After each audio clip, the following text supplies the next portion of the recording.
Hey guys, it's Rian again. Hope everyone's doing well. It's still crazy town around here, so I hope everyone else watching is still happy and all good. Today, I'm joined by Dr. Janelle Vermaak. She is with the Nelson Mandela University, one of my old lecturers. I had film studies with her, so it's a big deal for me to have her here. It's been a while since we've spoken, so it's great to see you. Janelle, how are you doing on that side? Fine, thank you. And yourself, Rion? We're surviving. Like we just had a quick chat off air, and it's like I said, crazy town. Everything's a little bit chaotic, and everybody's trying to. There's no normal at this point. It's a new normal, and everything's changing every day. We had the president speaking last night again, basically telling us not much. So I mean, it was things might change, but for us in PE, and I know they say that certain hotspots won't change much at this stage. So we'll see. I think it's another week or two of stage 4 lockdown, and then we'll take it from there and we'll see what they say. I mean, how does that affect you? I mean, the lockdown so far, we've been up for 7 weeks now. How does that affect you day to day? Well, as you know, the university currently is doing a phased approach with the way in which they are teaching students. So we've got phase 1, where students are able to complete in a shorter time frame the semester, whereas phase 2 is the students that don't have access to data, they don't have access to electricity or anything like that, or laptops. So what they do is they are then able to finish the semester with a more face-to-face approach. Now, obviously, we will only know when we're going to start phase 2 when we are told that we can go back to campus. So it's very unsure. The students are unsure, but they are adapting very well to the way in which we are teaching them. And I've got WhatsApp groups for the students, and they communicate with me and they contact me during business hours, and we're able to communicate with each other effectively. They are handing in their assignments, they are doing work. So they seem to be taking their studies very seriously, which is fantastic. So from my perspective, from a work perspective, it definitely is quite a change. I mean, I'm not used to chatting to students via WhatsApp. I'm used to them in my office and, being able to interact with them face to face. But now you've kind of got to try and see, how do I, especially with the postgrads, how do I bring across my ideas to them? How do I facilitate and encourage creativity when I can't give my energy to them and they can kind of understand what it is that I'm saying? So I need to try and do that in different ways. So it has definitely taught us as lecturers and professionals to be a lot more creative in the way that which we actually communicate with our students. Yeah. I'm now speaking from both my in-laws are teachers, and I know from an academic perspective, I mean, I know parts of the US, they basically scrapped the academic year, if I'm not mistaken. And I know, so I mean, we sort of like in the first semester still for university students, we're in the second quarter for scholars. I mean, what's the way forward? I mean, like you said, the NMU has got a phased approach. They're going to start phasing in students, and luckily you can, I don't know how effective it would be to have classes like a Zoom call or something like that. You said you're on WhatsApp with your students, but I mean, I think the academic industry, like education sector, has probably been one of the hardest hit sectors of all with this pandemic lockdown craziness. Absolutely. And I think also it's the uncertainty, and sort of us not knowing, when do we go back? How does it work? I mean, my fiance is a high school teacher and he teaches maths and science.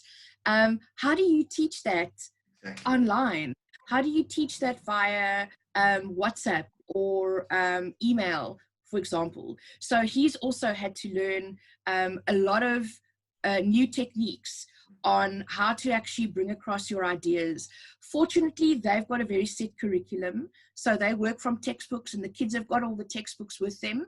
So they're able to actually do all of the things that they're supposed to and submit their work and things like that. So again, a lot of the kids are doing work. you know, it's not like they are seeing this as a holiday or taking a chance. So that is something that I really can say about the young people, the pupils, the school-going kids, as well as the university students, is that they really do seem to be taking their studies seriously, and that they're not seeing this lockdown as a holiday. So it is very heartening for us as educators to actually see that. It motivates us as well. That's cool. That's awesome. We from a work perspective for us as well. So it's been we're slowly but surely now starting to phase back into office life. My wife went to the office today for the first time in 7 weeks, I think. I've been at the office from last week again. So it's slowly but surely going back to normal, you know, as normal as things can be, I guess. I don't think we should actually talk about the term normal anymore, because it's out the window. There's nothing like that anymore. So we'll wait and see. It's a waiting game. We'll have to see what happens now and how things develop from here. The one thing that's been bothering me, though, from a media perspective, I'm not, like say, luckily, unluckily, I do miss it sometimes, but I don't work for the mainstream media anymore, is just a lot of negativity being focused on the situation. I mean, it is a terrible situation to be in, but I feel like there's a lot of positive things we can look at as well, like the development of businesses from home, the recovery stats instead of the fatalities. You know, I feel like, yes, we need to warn people about the dangers, but I mean, to focus solely on all the negativity. That's the one thing that's bothering me at the moment, is this complete focus on the bad side of things, and not actually just looking at things that can be positive. I mean, what's your take on that? I mean, obviously, as a media professional as well, where do you strike that balance? Do you need to shock and scare people into being careful, but also give them something to look forward to? Because at this point, it feels like it's the end of the world for a lot of people. So, you know, we are in an unprecedented, and I mean, we hear this word all the time, we're in an unprecedented situation.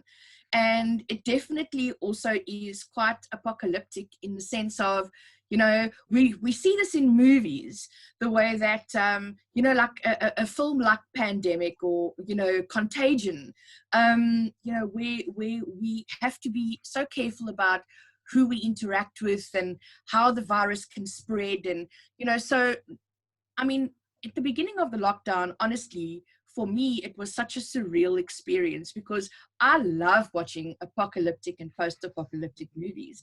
I love watching movies about the, and then you're experiencing something and you're going, hold on, this feels a little bit too much like the films that I enjoy watching.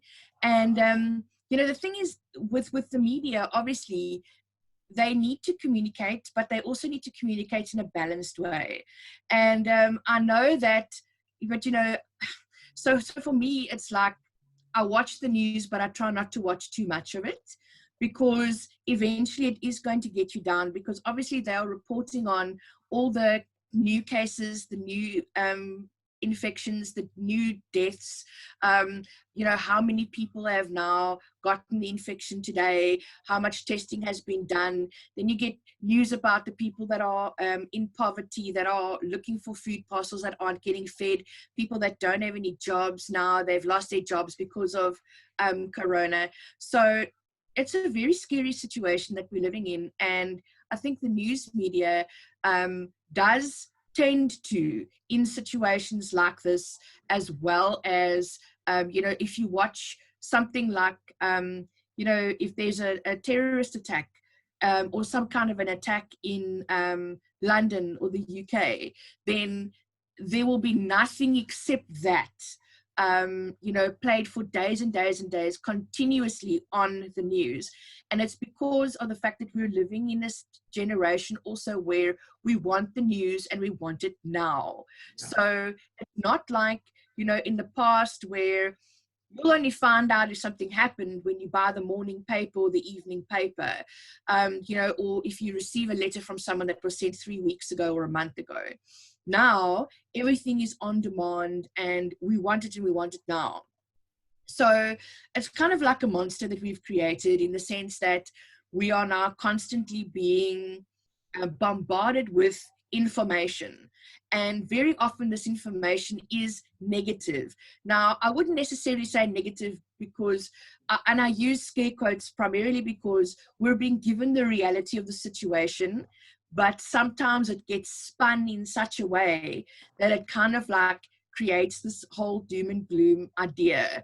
And I think that with a lot of the articles that I've read concerning how to deal with this information overload that we're experiencing with Corona, in the time of social media, you know, internet, instant access to everything, you know, video on demand and our streaming services and things like that.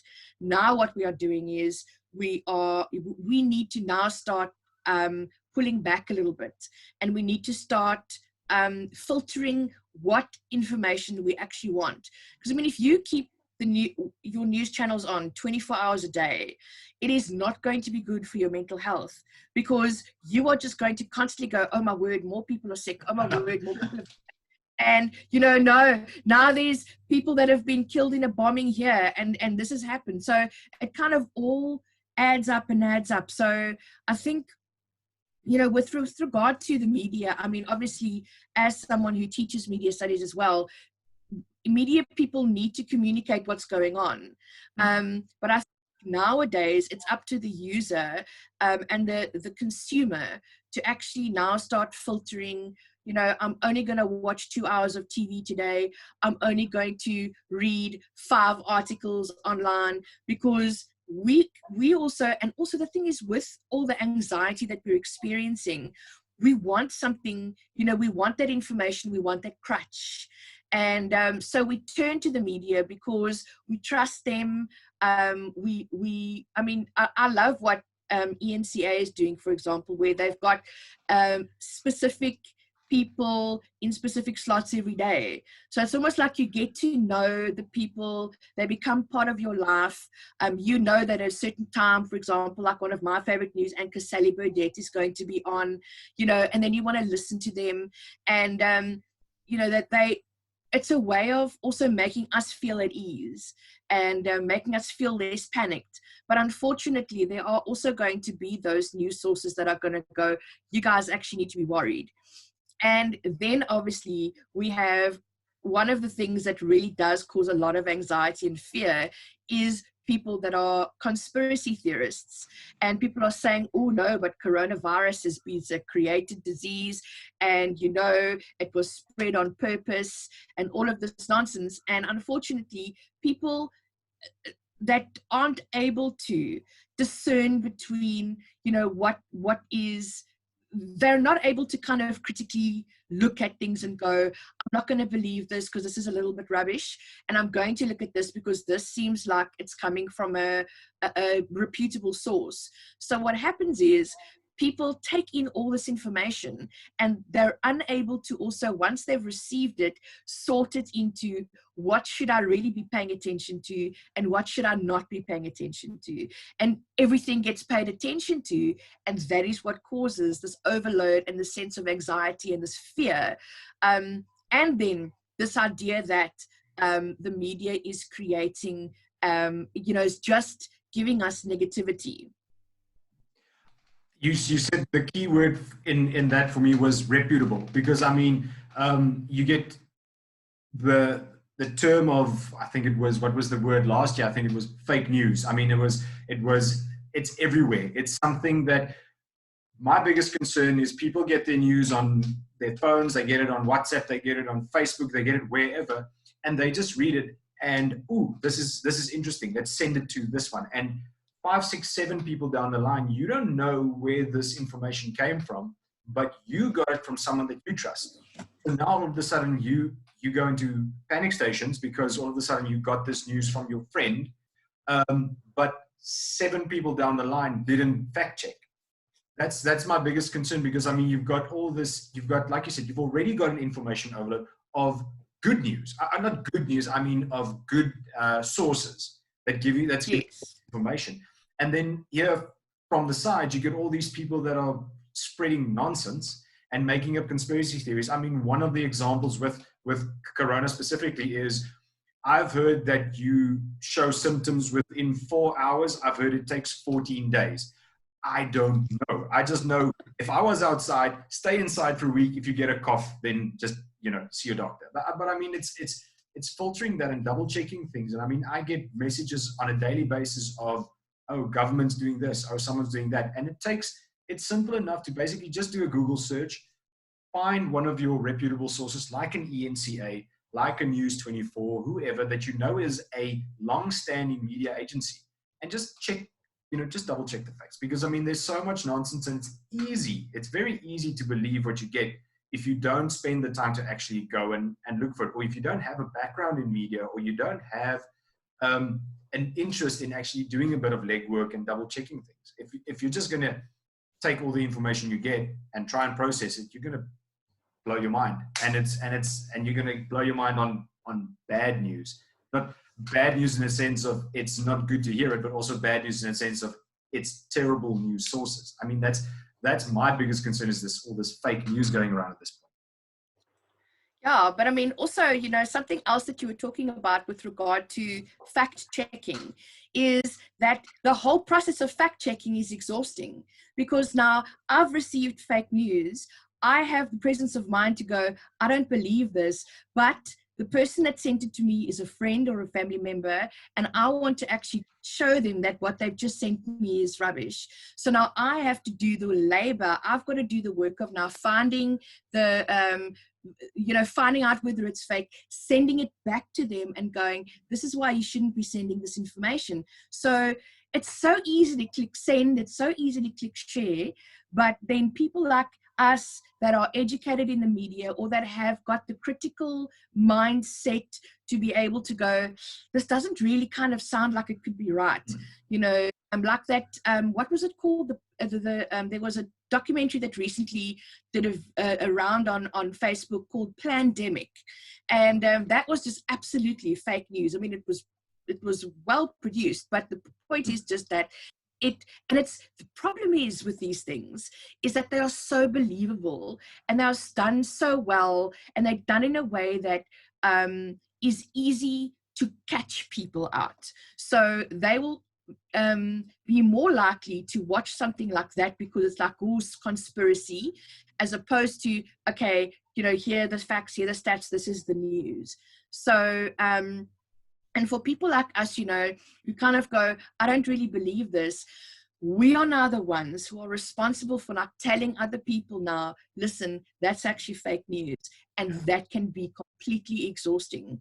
I mean, the worst place is your family groups, or, like whatever. And then Granny sends something because, Granny's not very good with knowing social media and what is fake news and what isn't. So she just sends it off.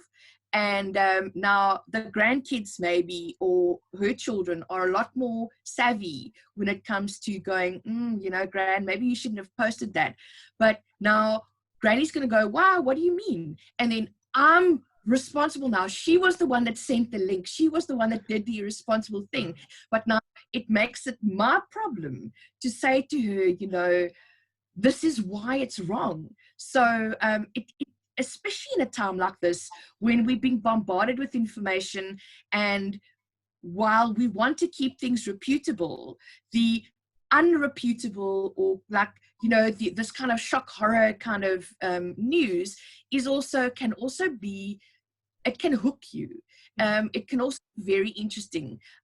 I love watching things like that because I like to see just how wrong are they, but also how good are they at getting people's attention. I mean, last week, I think it was, there were so many hundreds of people, and a lot of my friends, actually, people that I thought I knew, that were sharing the Plandemic documentary. And I was like, how do I now send a message to every single one of them going, guys, I taught you this in first year media studies. This is like, so I'm like, okay, so, and the thing is, it's exhausting because I'm sitting there going, oh my word, what do I say? And so, I mean, I've got to do this now, like 50 times to people, and they're the ones that did the irresponsible thing by sharing it, but now it becomes my responsibility to educate them that it's wrong. So yeah, I mean, it's completely exhausting in every sense for a lot of people. I was lucky with that pandemic one specifically, that I had enough people telling me how bad it was or how much nonsense it was before, because I saw it, I was like, I'll get around to watching this. And luckily I had enough people telling me don't watch it. So I went, okay, I'm not even going to waste my time. Yeah. What you were saying there about the grannies, it's the, I want to say the old school Afrikaans way of going, like, you've got a WhatsApp group, maar die dominee het gesê, you know, and then everybody jumps on the bandwagon because die Yes. and then you have to go like, but Oma, your dominee is wrong, you know. So you know that guy. But like you said, it's interesting to follow these things, and the next thing I actually want to touch on, and this is something you spoke about earlier, was the reason why we actually speaking today is also I had film studies with you a couple of years back, and one thing that there's no shortage of is series, movies, documentaries, all these things out there about situations like these. I mean, some of my favorite movies as well are these things where the world is basically going to shit, and now people are trying to survive, and it's all these. And like you said, now you sit down, you rewatch that movie, and you're like, this is a little close to home, man. I mean, we're still early days, but a lot of these things these people are talking about are things that have happened. Just for interest's sake, what are some good examples of, you know, people that want to scare themselves a little bit? What can they go and watch to sort of live into the situation we're in at the moment? Well, I've just recently finished watching a series called Colony. I think it's only just recently landed on Netflix, and it was stopped after end of season 3, which is very unsatisfying because the story doesn't actually finish. But it's basically about these aliens that invade Earth, because you know me and aliens, like, if it's something to do with aliens, I'm there. And, you know, so it's about these aliens that invade Earth, and then they use human bureaucracy to actually control people. And they've got curfews. You're not allowed to drive your car. You have to stay within your specific block. They've got these huge walls that they've erected everywhere. You're not allowed through the wall unless you've got a specific permit, and all of these things. And you've got to have your key card with you to show who you are and what type of level of population you are, and all of those things. So for me, I found that was actually, and they give you rations, and there's only certain foods you're allowed to eat and certain foods you can't. And, you know, so it's for me, it was like a mirror on what is going on here, even though the series was only created, I think, in around 2017, 2018. So for me, Colony is absolutely excellent. I mean, there's also a couple of other series. For the life of me, I can't remember what the name of it now, but there's one also where atomic bombs go off all over on Earth, and basically now everything is done and all communications is finished, and now basically human beings have to start from the bottom again. That's also quite apocalyptic, and I mean, you've got to ask yourself as well, especially with the what is it, the clothing regulations that they've just recently come out with. You know, that you can only buy a t-shirt, or you can only like sell a t-shirt if it's being advertised as something to keep you warm underneath a jacket, you know, or something like that. Like, you can't just, I don't know, you know, and people are going like, what? We're not allowed to buy t-shirts. So it's laugh about it, but I mean, it's actually such an infringement on our human rights. But anyway, and there are quite a few series and films out there, like, for example, The Road, you know, The Book of Eli, where they deal with what happens after the world is finished. What happens after the world is over? How do we deal with that? How do we build from there?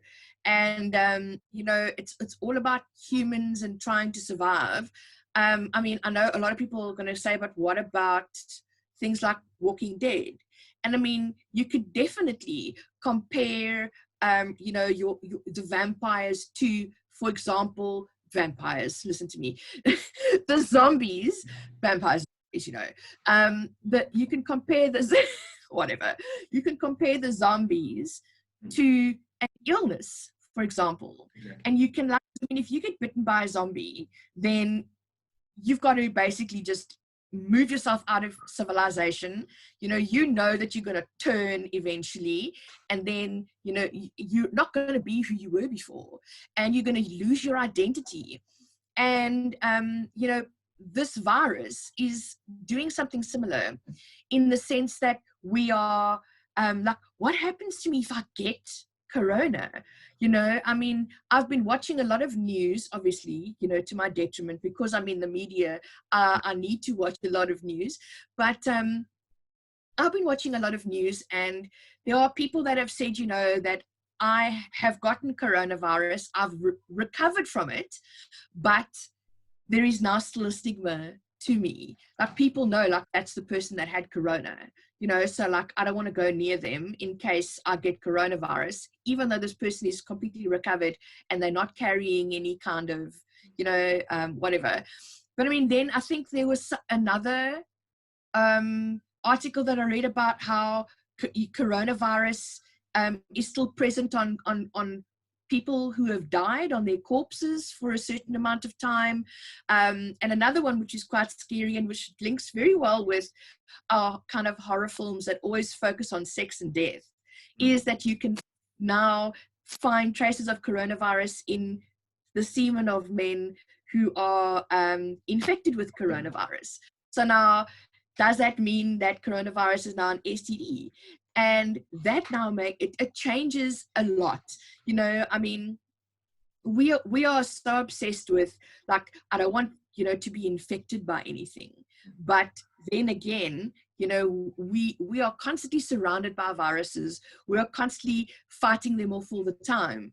And if you are ill, you know, then you are, you know, if you've had a cold, someone said to me recently, if you've had a cold in the last 6 months, then, you know, you've probably got corona. You've had it, you didn't even know that you had it, and it's over. But unfortunately, there's this stigma that is attached to that now, that like, oh no, you know, like, you've had corona, so how can you infect me?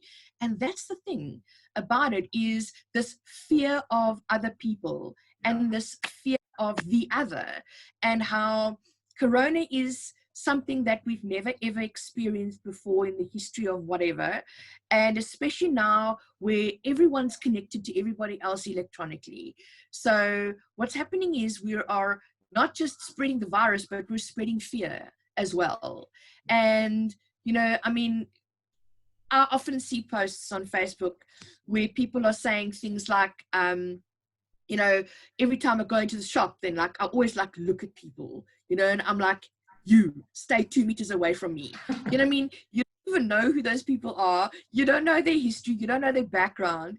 And you are just not trusting people anymore. Like, you could have been bitten by a zombie, and you could be turning into a zombie. And I don't know that. So just in case, I'm going to stay away from you. You know, and that's exactly how it is with this coronavirus, is it only shows symptoms later. We don't actually know much about it. They're still researching it. And so we just have to stop trusting people. And it's so scary. That I think is very, very scary, that we don't know who we can trust.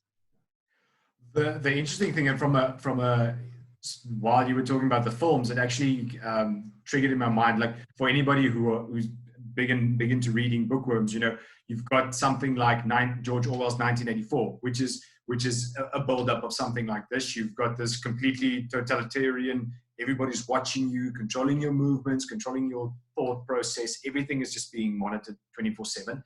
And then from anybody that liked Book of Eli in the film, there's Dion Meyer, local author, Yes. wrote Koers in Afrikaans. In English, the book's name is Fever, which is the exact sort of situation. There was this virus that spread, people started dying, and people now need to rebuild colonies and rebuild civilizations.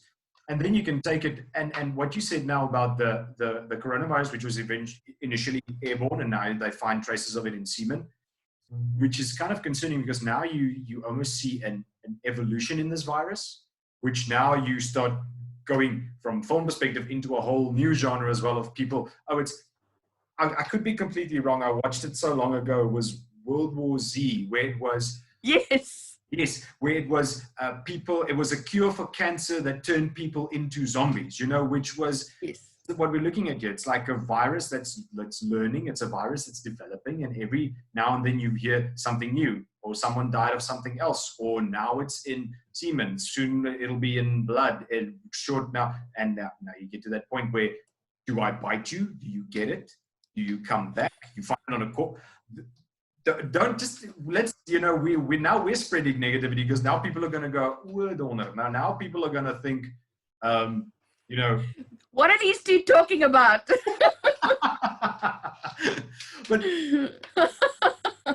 I'm just thinking, you know, and like we said, there are so many films that have been so close to home. And now I'm thinking again, you've got 1984, then you look at films like V for Vendetta, which is a comic book initially, but it's the same sort of setup, this controlling and fear of the other, where you have this, in that film, it's Britain that's under complete martial law, and don't go outside London, don't go to America, because that's ground zero. That's where people die. That's the worst affected. And you see that here, you know, don't travel, don't go to those places. This countries, and you look at stats, oh, that country is the worst affected. Oh no, don't, you know, it's scary that this has been in fiction, but it's been foretold, and people have seen this coming, and now it's happening. And like we said earlier, it's a little close to home. It's hitting close to home, and you have to now think like, oh, these films that I've been watching for the last 10, 20 years, is there some truth to them? Is there something, you know, we need to be concerned about? And now my next thing is, also, we've seen all these movies. Now my big concern is, what are movies going to look like for the next 20 years? Because there's this big thing that everybody's affected by now. Are we going to be stuck with post-apocalyptic coronavirus spin-offs for the next 20 years of people? You might get some good ideas out of this, but you might get people that are just not good at coming up with original ideas, that every second movie is now going to be a zombie horror film, or a Contagion, or a Book of Eli. From a script writing, from a film perspective, I mean, this situation is good, but it's also not good. I mean, what's your take?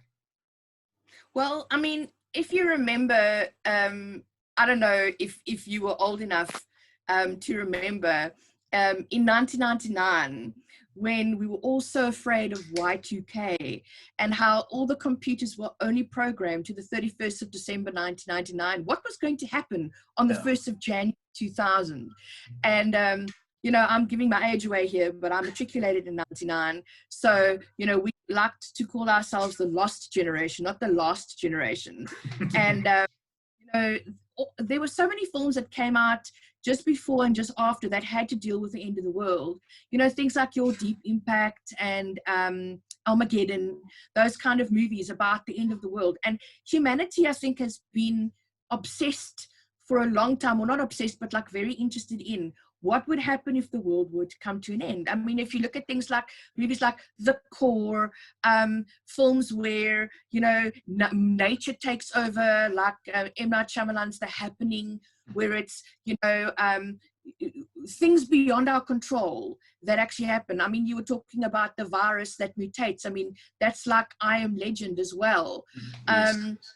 You know, and now where everybody has to be evacuated, which is exactly what's been happening. You've got to stay at home. You've got to be quarantined at home.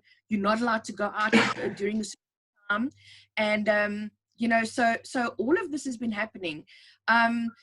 So yes, I mean, you've got to obviously now look at what kind of stories can be told about what we've been going through in a way that is going to resonate with audiences.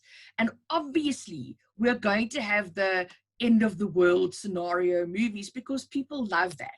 And I mean, I just recently read that someone was saying how, I don't know how true it is, that apparently Pacific Rim happens in 2020.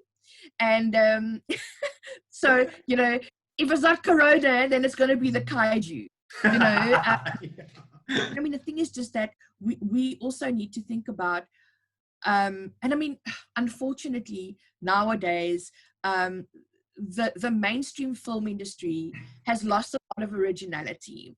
And you'll see a lot of remakes and a lot of sequels or prequel trilogies and things like that. So, you know, it really does take an excellent mind to create a film unique and that is also really going to talk to the audience. And many of those also don't get to the you know, wide distribution stage.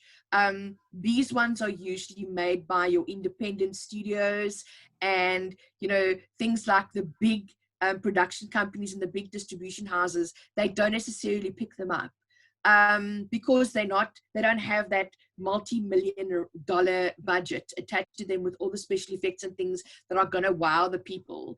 And so, you know, something that I was reading in preparation for this meeting as well was the whole idea that the big production companies and the big film distribution companies, they're all going to survive because, you know, they're still pumping out films.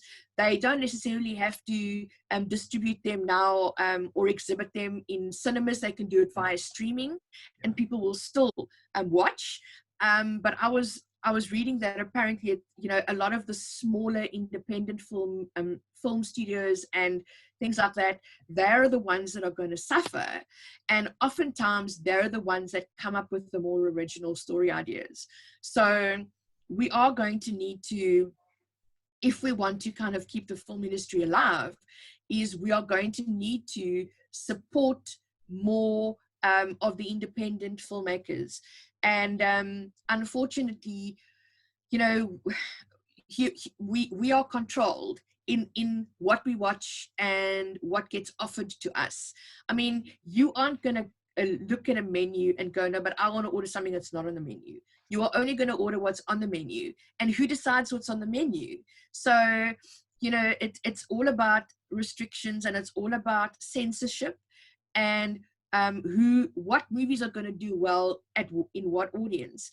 I mean, I've watched a lot of films that have come out only in the US or whatever and have never hit South African cinemas. And I'm wondering, but I really enjoyed this film. Like, why did this never come out in SA? And it's primarily because they just didn't think South African audiences, it would make money here. So that's another thing, is that, you know, we need to also maybe be a lot more discerning about what we watch. I know that, you know, I mean, I love a Skopskiet and Donner film as much as anybody.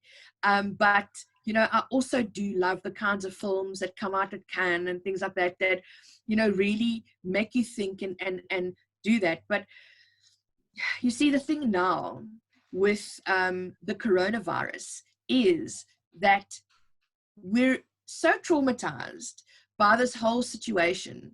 We don't want to think. We simply want to escape now. So you'll find probably after this pandemic is over, that a lot of movies are going to come out that are going to be about like beating the thing. And whatever this thing is going to be a representation of coronavirus and how humanity has overcome it. It might not necessarily even be a virus. It could be like an alien, or it could be a creature from the deep or something like that, that's going to now come, and we're going to all get together, and you'll have representatives from every country and every race in the team because that's politically correct. And then everybody is going to fight this and we're going to win. So, and that's going to be, but I mean, those films have been around forever. So they've been appropriate for a whole lot of different situations. Like they could represent the Black Plague, they could represent the war, they could represent, you know, HIV, syphilis, all of these different things. And now we've got coronavirus to add to that list. So, you know, we need the films. So if you're a scriptwriter, you know, we need films that are going to kind of emphasize how can humanity work together in order to overcome things, but it doesn't necessarily have to be a big big screen blockbuster. Mm. It can also be a study of one family and how one family dealt with it from the inside. You know, so you might find that there's going to be a lot more reflective pieces now, where because we've been in quarantine or lockdown for such a long time, that you know you as an artist or film writer or whatever, you have a lot more time now to think about what it is that you want to do. You have a lot of more time to think about how is this impacting you, and you can actually kind of go inside yourself and wonder, how can I make a film that is going to be impactful and that is actually going to also make people feel like they want to go internally and think about things from a deeper perspective than just, you know, oh, let's get rid of this, whatever it is, and we all work together and everybody's happy and everything goes back to the way that it was. I mean, a lot of films that we watch nowadays as well, you know, and how we talk about things like the new normal is, you know, I don't know, I can't remember if you did script writing, but where we have this this idea of the storyline where we start off in the sense of equilibrium, where we're introduced to the character's world, we find out who they are, we find out who the main characters are, we find out what their situation is, and you know, we are introduced to them like that. Then obviously things happen to them throughout the film that then kind of adapt them and change them. And at the end, we do most of the time go back to a sense of equilibrium, but it's never the same as it was at the beginning of the film.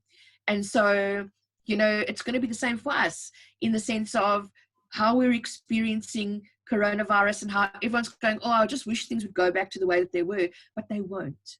They won't. So you need to now also find a way of writing a movie or creating some kind of media that is going to tell people, but you know, it's okay to come out of this and things aren't the way that they used to be. Like people always say this new normal, and you know, people don't necessarily understand what does that actually mean. What is new normal? And it's basically just, it's a new way of existing and living that is that maybe has similarities to how you used to live, but you have had to make some kind of changes. And films do the same thing in the sense that your character does go back to a sense of equilibrium, but something has changed. It could be their environment has changed. It could be that they themselves have changed. I mean, if I were to think about myself going into the pandemic and coming out of the pandemic, I can tell you that I would be a different person once Corona is finished than I was when it started, because I've learned a lot about myself and how I've had to deal with this. And this is exactly how, you know, the kinds of films that could be written about that. Talking about how you went in and how you went out, like I went in as me and I'm going to come out as two of me, because while we are, it's been baking cookies and baking cupcakes, and it's been eating. It hasn't been. I want to say easy. Actually, it's been very easy. But I mean, that's the problem we have. The interesting thing that you're saying there is also you're talking about loving a good Skopskiedendorner film and how there are so many things available out there. And I mean, we attach ourselves to certain things, like you said earlier as well with media. You had the war in Iraq, and then every film was a US Marine going behind enemy lines, sniping 20 of them and coming home to his family. And then you had a couple where the hero died and everybody felt terrible. And it's always this hero coming out at the end. And then you do have those one or two films where the bad guys win, but it's also sort of like they win, but how can I say, the hero dies, but the bad guys don't win either. You know, it's sort of like the big picture, you know, everybody's still happy and everybody comes out smiley and everything's good. One of the films, for example, that recently came out on Netflix was the Extraction with Chris Hemsworth, where he's funny enough, he's not from the US, but he plays very much that Marine ex-military kind of character. He's Australian, but it's also kills all the bad guys. There's this open-ended ending, like, is he alive? Is he not alive? We don't know. I hope I'm not spoiling it for anyone now, but I mean, it's. I have seen it. As opposed to the that have not now. But it's very much like we said. It's that escapism, and we want that feel-good ending. Like, it's this terribly horrible, violent. Everyone's being shot and stabbed and killed. And I know you're a big fan of the Alien movies, and I know they don't necessarily end well for anyone. But No. It's bad news, and at the end of them, they're sort of like, oh, it's okay, but the hero survived, you know. And it's going to come to an end, but it's fine. The hero survived, you know, in some of them.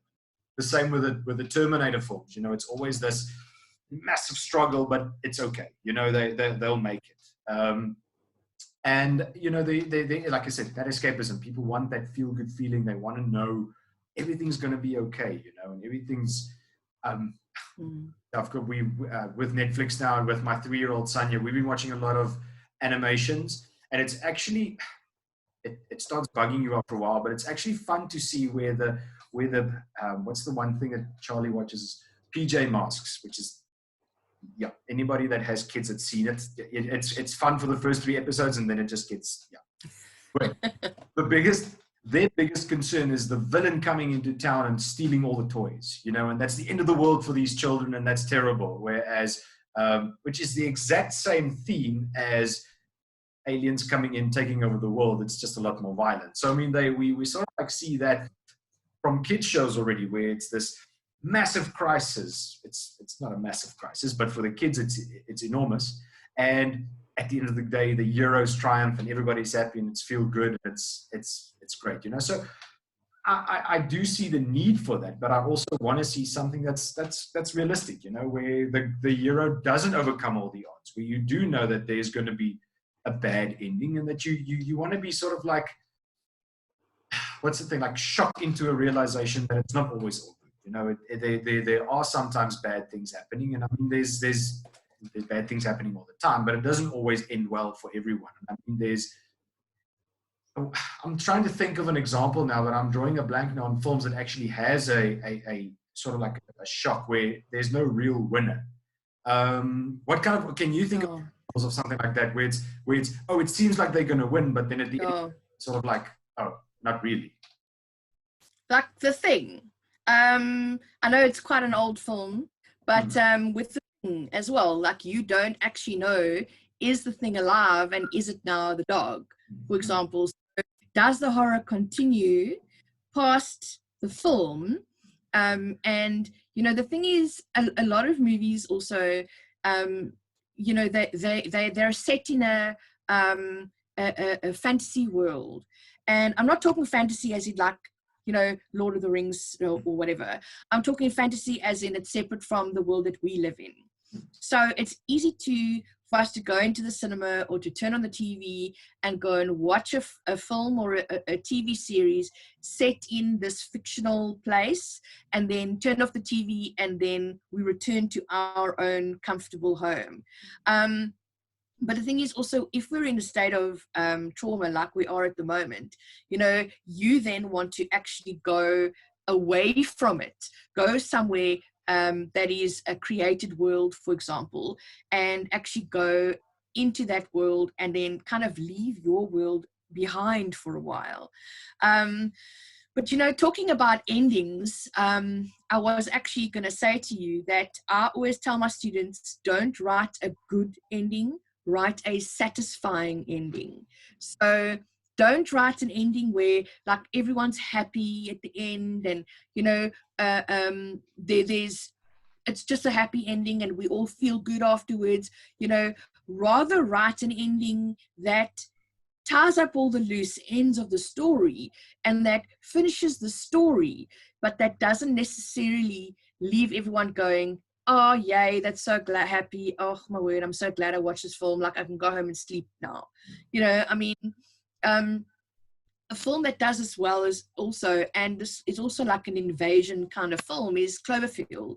And it's one of my all-time favorite films, where this creature, also, you know, there's a lot of online theory, and because it was such a viral marketing success, because they marketed this film virally for months before the movie actually came out, and also created by, you know, a different country, and they're saying now that it's because of their drilling or whatever in the ocean that they've woken this thing up now, you know, and it is coming, and it lands in Manhattan because that's where all the aliens land ever, and you know,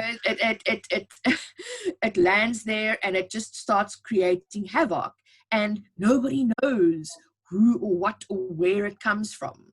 You know, and one of my favorite quotes from the film that can also actually be applied to what's going on at the moment, you know, where one of the main characters asks a military guy, and he says, "What is it? Do you know what it is?" And he looks at the kid and he says, "Whatever it is, it's winning."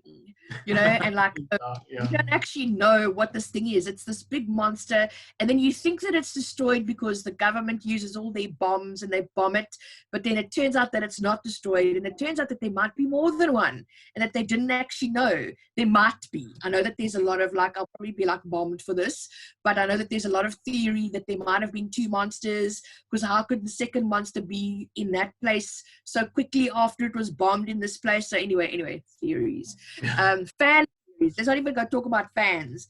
And you know, so when you actually watch the film, it's a found footage movie. Yes. Same with a film called Quarantine, which is also appropriate to what's happening at the moment, where a block of flats is quarantined off, and then this lady, you know, who's a journalist, a television journalist, is there, and she films everything.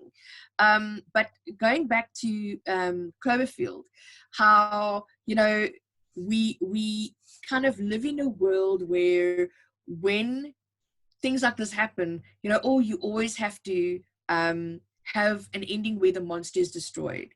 Now, we end Cloverfield where the two main actors, or the two main characters, are now stuck under a bridge. They finally admit love to each other, because you need to have some kind of relationship in a film in order for the audience to actually, you know, empathize with the characters. And, you know, they've got their camera with them, and they're like recording their final moments alive before the government comes and completely razes Manhattan to the ground. So they're going to just basically bomb the living daylights out of Manhattan, hopefully hoping that they're going to bomb the monster or monsters at the same time. And so, you know, you need to obviously then remember, when it comes to films like this, that, and this is what I love about movies like this, is that you go, but is it still alive? Is it still alive? Like, what is happening with it? You know, where are we going with this? Is there going to be a sequel? I know we're like obsessed with sequels, but I mean, the thing is just that leaving a film, I wouldn't say open, but like all the loose ends have been tied up, but there's just something that you add right at the end that kind of makes people go, And I think that is very satisfying for me, because now that makes me want to go and read up more about the story, makes me want to read up about the characters and the creators of the film. And, you know, that is a lot more interesting than a movie like, I think it was in the 90s, they made Godzilla, not the Gareth Edwards one, the one before that. And yeah, where Godzilla gets killed. You know, Godzilla dies, the problem gets solved, but then obviously we've got the ending where a little baby pops its head out of, you know, an egg and stuff like that. Wow. But I mean, at least we know that the monster is dead.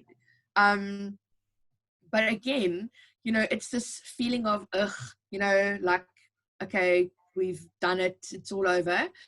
But rather have a film where when you watch the ending, that it's actually like, okay, so this actually could really happen, and this is actually how it would really play out.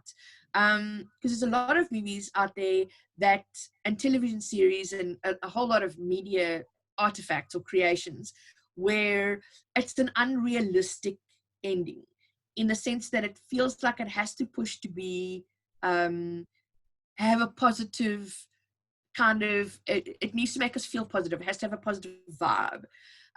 Whereas, you know, you'll have your movies that are a little bit more realistic. Obviously, there's no such thing as realism or realisticness, in the sense that there's no such thing as reality, and reality doesn't exist. But let's not go there. Simulation, you know, we're not going to go there. But the thing is just that we have to obviously keep that in mind, is that, you know, yes, we want escape.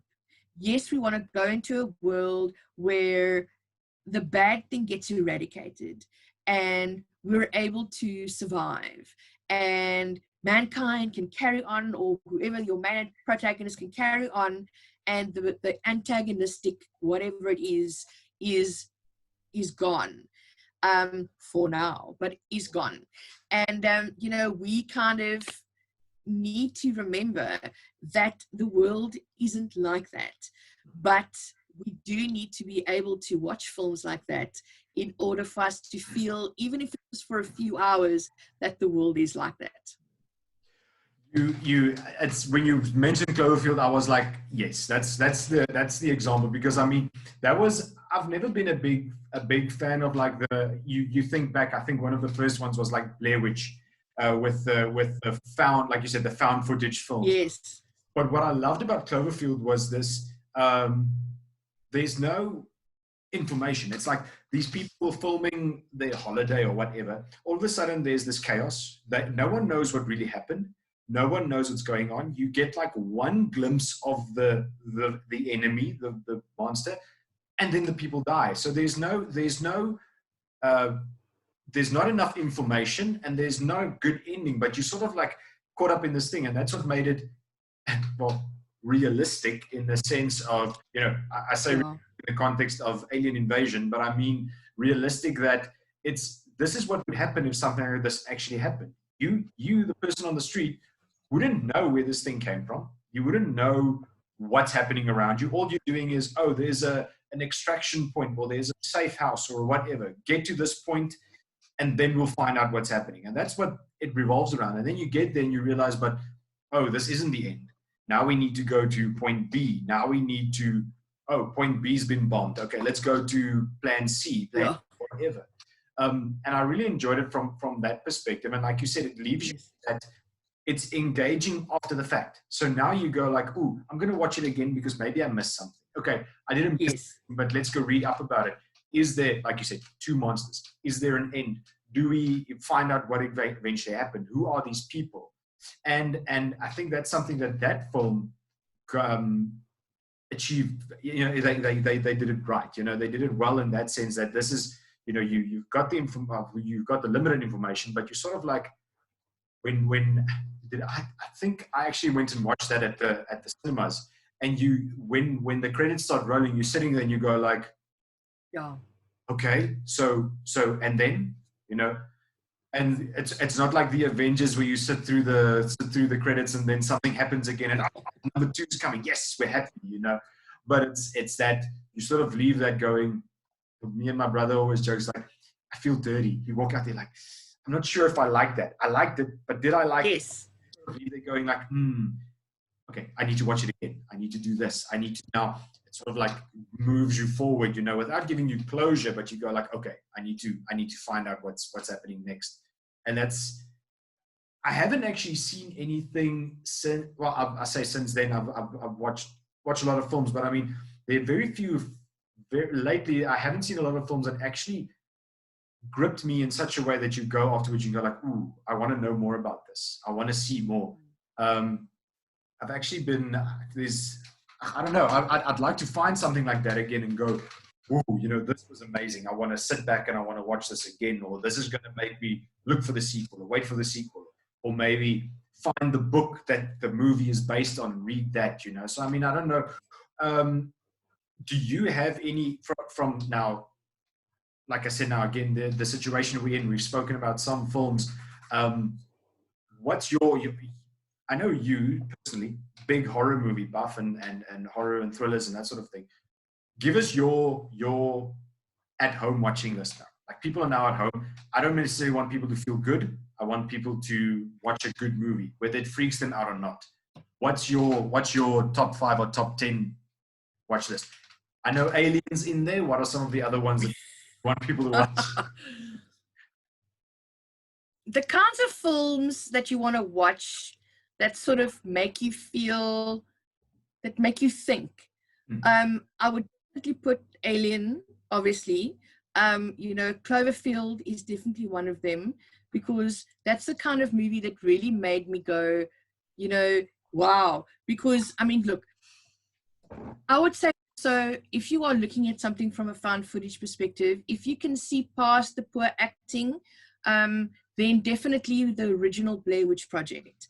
Primarily because of the fact that it was filmed, and from what I've read, the producers actually were the ones, or the filmmakers were actually scaring the people. They prevented them from eating and drinking, and they gave them sleep deprivation and a lot of that. So a lot of what we're seeing is the actual responses from the actors and actresses, as opposed to the characters that they were playing, which is why their fear is so visceral and their fear is so real.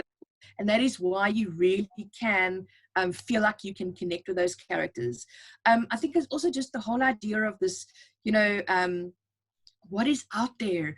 I've also recently watched a really good series called Black Spot, and it's on Netflix, and it's basically about this little town called Villefranche, and they've got this massive forest in the town, and there's this creature in the forest, and all these weird things happen in the forest, and now this little tiny police department now needs to deal with it, and there's these big conglomerates that are wanting to come and dump waste in their unused quarry and all of that. So it's all about environment and how we're destroying the environment, and how the environment or nature is possibly fighting back.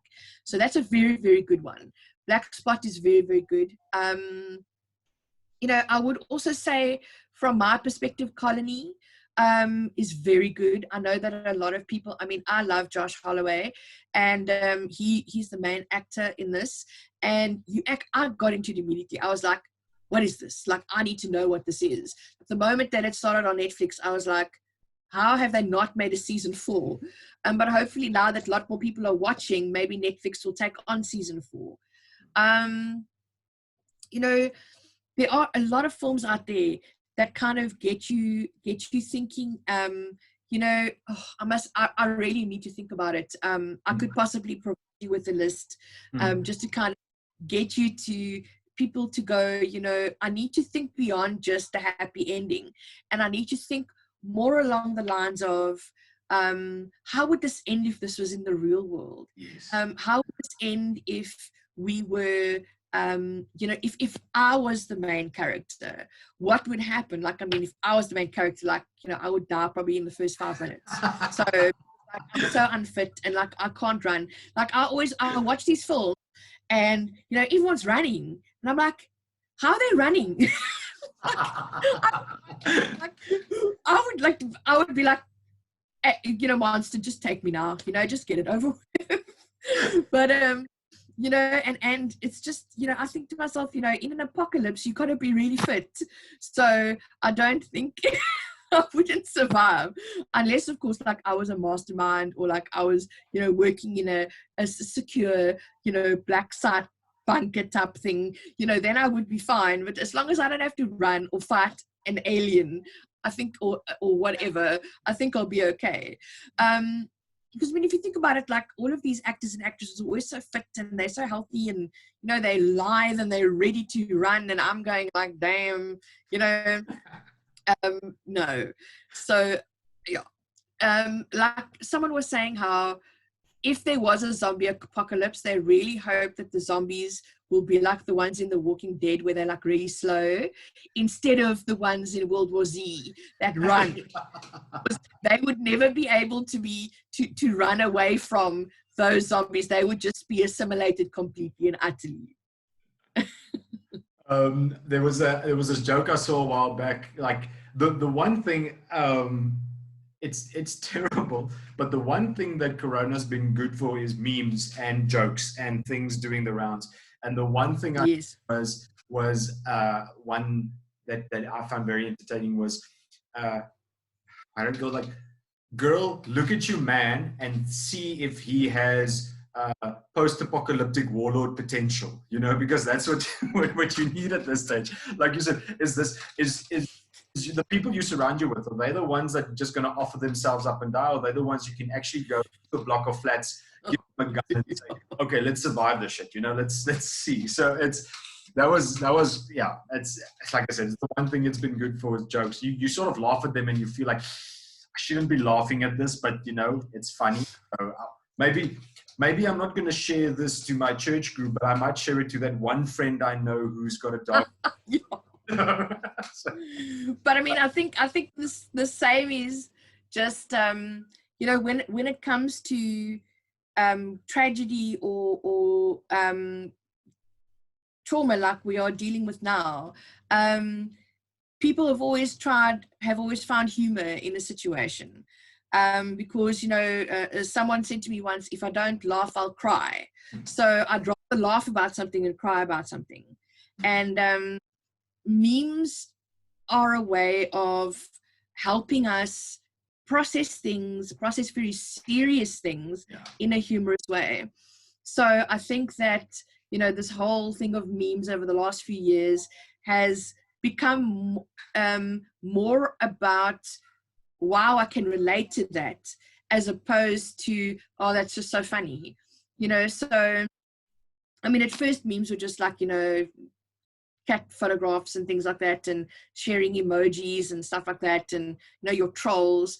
But at least a lot of the memes that I've been seeing lately are a lot more to deal with, can you you know, relate to this and deal with it in a more healthy way than just basically not dealing with something at all.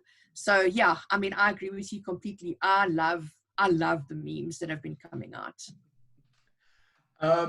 Something that's more on a more, I'm going to say on a more serious note.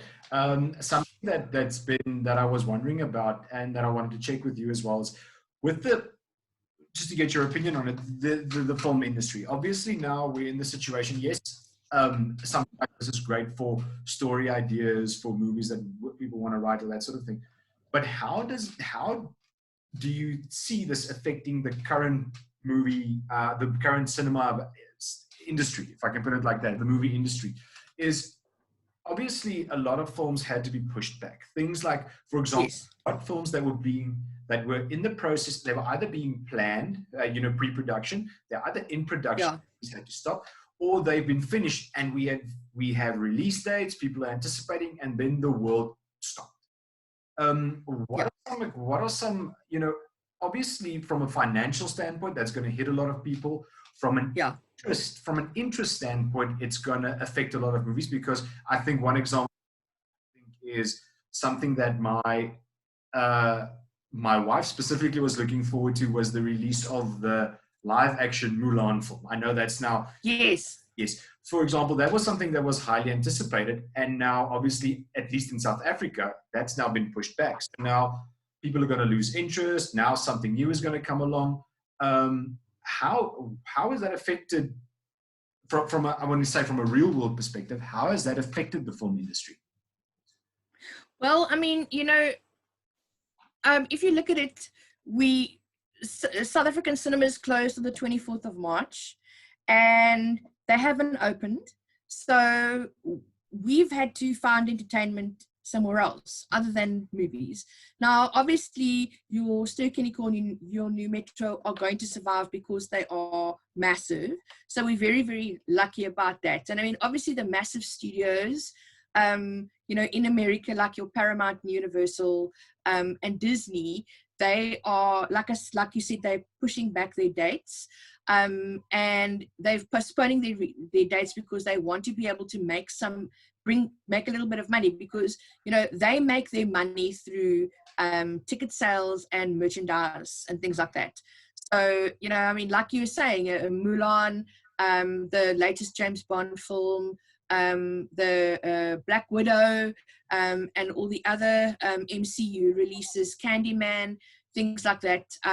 But you'll find that there are movies that people have decided, or you know, your production houses have decided, okay, well, why don't we make them video on demand? So in other words, like, you can pay to rent it. I know DSTV has got that kind of thing where you can watch it before it comes out. You know, you can pay. It's a video on demand. So instead of waiting for it to premiere at the cinema, you can watch it at home. You know, obviously that's not really available here in South Africa, except if you have DSTV and R1,000,000 a month for the subscription. But you know, you need to, like I was saying earlier, is that the major film studios are going to be fine. It's the smaller independent studios that are going to suffer now, because they desperately need that income from bums in seats, basically ticket sales, in order to actually survive and break even on their films. Another thing that's very interesting about the film industry also is that drive-in theaters are becoming a lot more popular again, because that helps with the social distancing, where you're not sitting next to each other in a theater, but you're sitting in your car and you can still watch things on the big screen. You can still order your popcorn or whatever, but you consume it, and you know, you just sit in your car and you watch, as opposed to sitting with other people. So yeah, I mean, that's definitely a possible solution. You know, you obviously need to also find, how do we, you know, communicate ways of entertainment for people, and how are they going to react when we go back to our new normal. I mean, you were saying, for example, you know, are we going to want to watch the films that we wanted to watch like 6 months ago that were going to come out? You know, and you need to obviously have plans in place for that. And you know, so and the thing is, like, people are going to come out of this pandemic, like I said to you earlier as well, changed. And we're not going to want the same cinema experience that we had before. I mean, it's just like, you know, reading a meme about how amazing it is that we used to eat cake after people would blow on it and blow the candles out. Like, that was a thing. You know, I mean, now you don't want anyone near your slice of cake, you know, not even breathing on it. So, I mean, I don't know, but like, I don't know if I will ever be comfortable again sitting in a packed cinema. And the problem is that the cinema is where the magic happens. I mean, I remember sitting in the IMAX 3D cinema watching Endgame, and just the feeling that you get sitting with all these people, that excitement, you can sense that there's electricity in the air. People are so excited, and they clap and they scream for their favorite actors and actresses and characters and things like that. And unfortunately, we're not going to have that anymore, you know, where you're not going to have this palpable sense. I mean, you know, the same can be said for Comic Cons and things like that. I mean, I'm one of the organizers for the PE one, Connect, and we're not having a Connect this year because we don't know what's going to be happening. And also, like, we're not allowed to have gatherings, and like, we usually have about 2,000 people, and we can't do that this year at all because of coronavirus. So what are we going to do? You know, and how are we going to still get people to come and watch and consume, but make them feel like they're safe?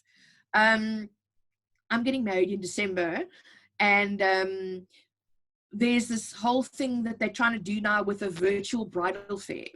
So they're having like vendors or whatever, but then you can take a tour around the bridal fair and look at the things that are on offer, but you need to buy a ticket.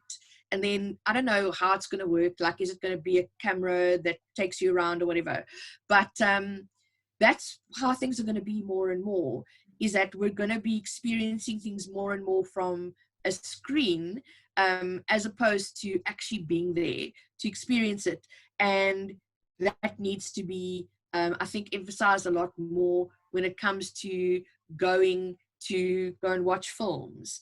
I mean, I would also love to be able to go back and watch a cinema, but watch a film in a cinema. But I am not comfortable being in a packed cinema with like 150 to 200 strangers that I don't know where they come from. I don't know what if they've got corona or not. And again, it's all about, you know, that we've lost trust for each other. So I think, yeah, I mean, definitely we need to think about that from a film perspective, and how people are going to change their movie watching habits after the coronavirus pandemic is over or controlled. I think, and this sort of like builds on that question where cinemas, I want to say cinemas as we know it might be not Yes. in, but it might be changing a lot. You know, I can almost see a situation where you think of the bigger companies, like you said, a New Metro or Ster-Kinekor, where they might go smaller cinemas and you rent it out and you take like 20 of your closest friends and we go watch it on a big screen or with proper sound. The other thing that sort of builds on that is the guys that started the streaming services, like your Netflix, your Showmax, your Amazon, your Apple TV, all these things, they're smiling massively now, because I mean, all of a sudden you can't go out and go watch things anymore. And like Yes. DSTV, a lot of it is repetitive, a lot of it, and it's expensive. Whereas now, if you Yes. have a decent internet connection, which most people have, you've got a lot of film companies, production houses that go straight to Netflix. You know, they go straight to these streaming services, and I mean I feel like that's becoming the new norm. And considering that, look, I'm very selective of what cinemas are expensive, but there's certain that you just need to go watch. I also went to watch Endgame in the biggest, massive, best sound, big screen that I could find, because again, it is one of those feel good, happy movies, but it was amazing. But then you get, like I said, that you're seeing this migration towards streaming services, and it's in the comfort of your own home. Most people have nice TVs that have got sound systems or whatever. This is now the new, not normal, but I mean, this is now the new way of doing it. I mean, less people are going to the cinemas, more films are going straight to the streaming services. And this is where the big money is going now. I mean, you see so many big name actors, big name producers, directors, everybody's films going straight to Netflix. I'm on Netflix every day, and every second day, oh, new trending, new top 10, new popular demands, whatever. It's not a bad thing. I mean, I'm enjoying it, but this must have dealt the cinema industry a massive blow, though. Well, I mean, look, it's not like the cinema industry wasn't in trouble before the pandemic. Yeah. You know, I mean, with your services like Netflix and, you know, like Hulu and Disney Plus and things like that, the cinemas have been struggling. I mean, I remember, you know, aside from, you know, the really, really huge budget films like your Endgame and things that came out, I've never sat in a full cinema for the last few years. And unfortunately, you're going to find that running a cinema complex might just be more expensive, too expensive, and you're doing it for what, like one or two people coming to watch a film at a time. So yeah, I mean, I really do think that you know, it's going to be like that. But I know that you know, we could also have that they make the big blockbuster releases even bigger. So because remember, you're going to have to try and lure people out of their houses, and it's almost like the recreation of the film industry, where television and things like that, you know, hadn't been created yet. And here's this thing where people are going to sit together, and like, we're all used to listening to the radio, but now here's this thing where we're going to have to sit together and we're going to watch a movie. Like, what is a movie? So now we're all going to be like, okay, we know what a movie is, but how are you going to ensure that I, as the viewer, am going to be watching it safely? So, you know, it could be then that there might still be these humongous blockbusters that are still brought out on the big screen, but it becomes an even bigger event. So, you know, they have like, it's not just about going to watch the movie, it's about a lot more than that, because you're going to have to convince people to leave their houses in the comfort of Netflix, in the comfort of, you know, I can decide what I want to watch. I can decide when I want to pause it. I can decide, you know, I'll carry on watching tomorrow, and I'm not paying a lot of money for it. I mean, my monthly Netflix subscription is cheaper than a ticket to 3D, you know, IMAX. And what if I forget the glasses? That's like another 15 Rand, you know. So, you know, you've got to think about it from a financial perspective. And you know, I'll be honest with you, since I've had Netflix and Showmax, I haven't felt the need to really go and watch movies at the cinema.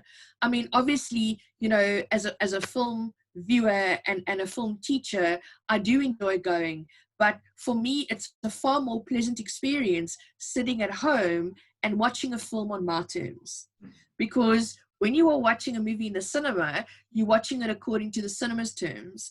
And also, you're watching it with strangers. You're watching it with people you don't know that could possibly be putting their feet up on the chair, kicking you from behind, you know, throwing popcorn, talking, being on their phones, you know. So it's for me personally, and I'm not saying this is the same experience for everyone else, but for me personally, going to the cinema is no longer a pleasant experience because people are awesome. And you know, I have found that I would much rather watch something at home or during a time when no one else has bought a ticket. But then no one's making money, right? Because now it's only me in the cinema and I'm the only one watching the film. Surely my 150 Rand isn't going to go very far. So that's another thing we've got to think about is how are you going to get people to still go to the cinema in whatever form it's going to take once the pandemic is over, and feel safe. So how are you going to do that? How are you going to ensure people's safety? Another thing to do with the film industry that's quite scary is because, I mean, as I'm sure that you know, most jobs in the film industry are run according to contracts. And most people that work in the film industry are freelance workers. So, you know, you get contracted for a film, and then once that film is over, unless you've got a contract for the next film, you've got to now go and look for work, or you've got to audition for something or whatever. So now that you know, and what happens now when, you know, I mean, I've been reading an article here on Euro News where they're saying that there are hundreds of thousands of people that are possibly going to lose their jobs in the film industry, and just getting those jobs back or reimagining those jobs and things like that, that's going to take time. And we're going to need to fill those jobs again. We're going to need to retrain people in order to actually, you know, get you know, people to be able to actually say, okay, how do we do this now? And I mean, like, you know, someone was saying also that no one is shooting anything at the moment. So I know that the South African film industry is back, you know, that they're back on board, but that's also something that is scary because they've got a lot of different regulations now that they've got to work around, which they've never had to work around before. And here's an article on Channel 24 that was published on the 4th of May by Tinas Ferreira. And he also talks about how, you know, people, there are so many different rules, like, you know, crew working post-production, for instance, or anyone working with sound effects animators, they are allowed. But I mean, that you need to obviously now have very, very specific social distancing rules. And I mean, I don't know, you know, I'm sure that you've been on a film set or whatever. It's often very crowded. There's often a lot of people moving around. People are all eating from the same buffet table. They're all, you know, handling the same or similar equipment and things like that. So it's going to definitely slow down production. That's for sure, because we are now, making sure, or trying to make sure that, you don't have any spreading of the coronavirus. It's, yeah, everything has changed. The one thing that we know is, like, you can't expect things to go the same way forever. This is just unfortunate that change is sort of being forced on us, that we have absolutely no control of this. That's the one thing that people need to understand, is that there's no control. There's no, oh, let's try something different. Let's do it like this. This is, everyone's in this boat. I currently work in the agricultural industry, and the only people I know of that have been business as usual are farmers out in the Karoo, because, a sheep's wool doesn't stop growing, an Angora goat's hair doesn't stop growing. That's business as usual. Yeah.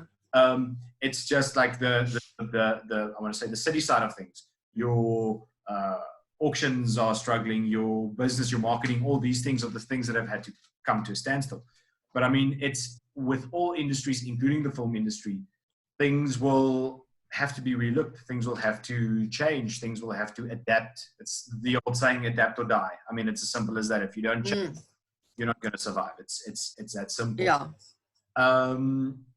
Janelle, we've basically done an hour and a half just now. That was cool. A little longer than I expected, but not as long as we can go. I know we can keep going on until Listen, the sun comes I can talk about film all day. We're talking about movies, and said probably a lot of people making a list like, okay, I need to watch this, because it's all things that, Yeah. I know most of them, and I've seen most of them, so I mean that helps me. And the one last thing I just want to touch on as well, like we spoke about Netflix, it's probably sounding like we're punting this now, but spoiled for choice. I mean, that's the one thing. You don't have to, you're paying monthly what you would pay for one film, but there's so many options. I find myself scrolling through movies for half an hour before I actually decide what I'm going to watch, because I know. Not in the mood. I'll watch it later, So there is that negative side to it, but if you really want to watch something, you'll find something to watch. And I think that's just the entertainment we have at this point. I mean, we're not allowed to go anywhere, and this is the best we can do, I think, under the circumstances. But Janelle, thanks so much for your time. I'm not going to keep you too long. Anything else you want to add, you want to touch on, you want to say? No, I'm happy. Thank you very much for the interview.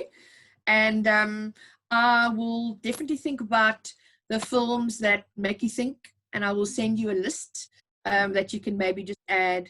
Unfortunately, I couldn't think of them off the top of my head now. I mean, my head is like filled with film, and like I can't think of any. But yeah, so I'll definitely do that for you. But yeah, I mean, I think when it comes to situations that we're in at the moment, escapism is definitely the way to go. We want to get away from the situation. We don't want to really watch movies about coronavirus because that is our lived experience. We want to get away from our lived experience. And so we need to remember that when we come out of this pandemic, which, as movies say, we will prevail, then, we will need to figure out what kind of stories as filmmakers and film watchers do we actually want in the world, and how are we going to communicate those with people? Exactly. So what you're saying is, if you want to watch that soetsappige rom-com, go do it. If you want to watch the Skopskieten America Wins the Day, go do it. Watch what makes you feel good. Enjoy. Yes. Make your time at home as enjoyable as possible, and hopefully, if everything goes well, we'll have enough time to go watch the end of the world apocalyptic things go to shit movies. Let's enjoy the time we have. Hopefully. Hopefully. We'll see how things go. Maybe we go watch them in the cinema. Maybe we watch them at home. We'll see how things go. We'll play it by ear. We can't predict the future. But Janelle, once again, thanks so much for your time. It's been great catching up with you. And we'll chat again. I think there's a lot of things we can talk about from a film perspective. We covered it from a media perspective. If anything else comes up, we can always call up again, and we can have a chat. We can catch up again. But thanks so much for your time. Cool. And, Pleasure. stay safe, stay healthy, and maybe Stay sane. Stay sane. Maybe get some running, and if this turns into a zombie apocalypse, that we can at least just be faster than the guy next to you. Just be fitter and faster than the guy next to you. That's yes. Janelle, thanks so much, and we'll chat again.